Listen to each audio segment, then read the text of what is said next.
Dear students, in this video, we are going to learn how to find electrical field at the center of a semicircular charge ring, and another question about finding the ratio of the time taken by the proton to the time taken by the electron when they are allowed to move in an electrical field.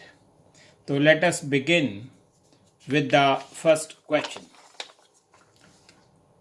Let me explain the diagram. Here we have a semicircular charge ring. The question says that the linear charge density is lambda. It simply means that in a unit length of the ring, the charge is lambda. We say that the radius of the circular ring, semicircular ring, is r, and we have to find out the electrical field at this point.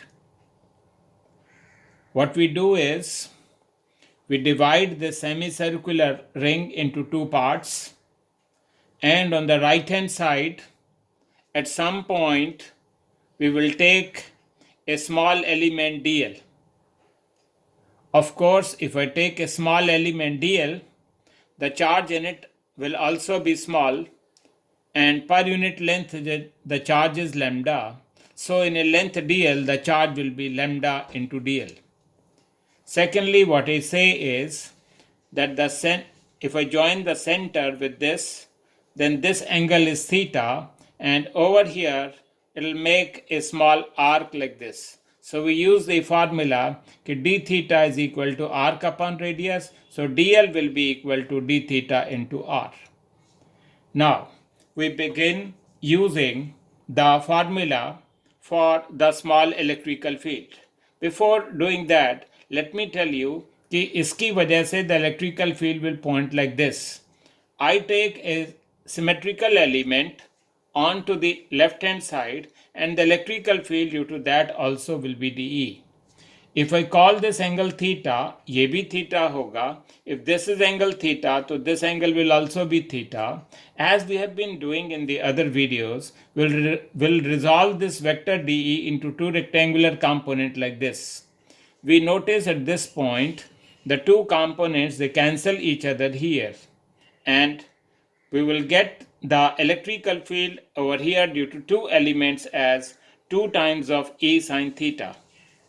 So we always ask ourselves, okay, if we consider two elements, then the contribution of the two elements to the electrical field is 2 times of dE sine theta.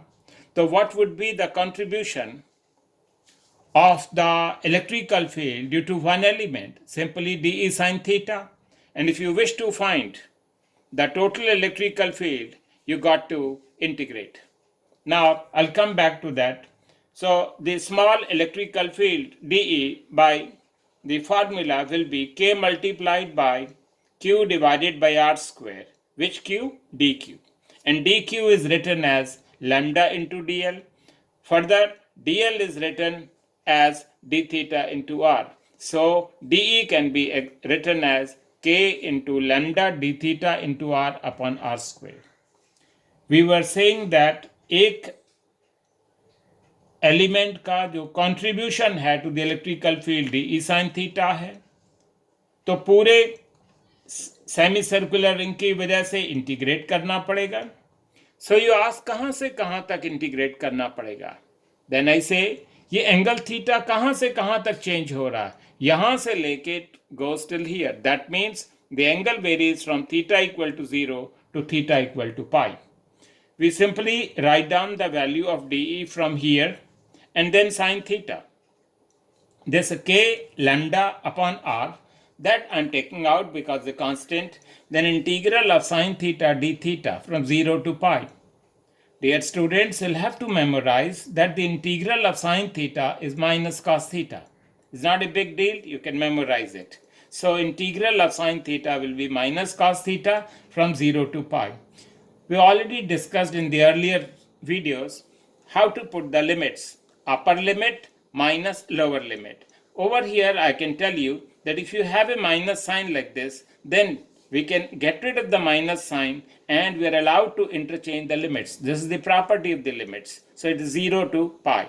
So upper limit is 0, lower limit is pi. So it is cos 0 minus cos pi. I hope you remember cos 0 was 1 and cos of pi is minus 1. So this minus and minus will become plus. So it will become 2 over here. So it is 2k lambda upon r.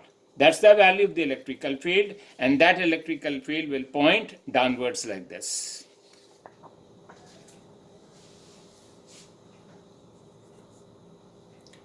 In the second question, we have an electrical field pointing downwards.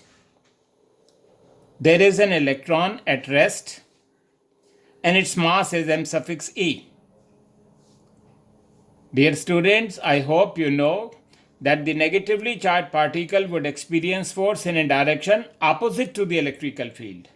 So, in this question, this electron would get accelerated and in a time te, it will travel a distance s. Here we have another situation wherein we have the electrical field pointing upwards. But now there is a proton which is positively charged. It is at rest. It too travels a distance s in a time called Tp. So the question asked was that in these two situations, what is Tp divided by Te equal to? Firstly, we try to develop the formula.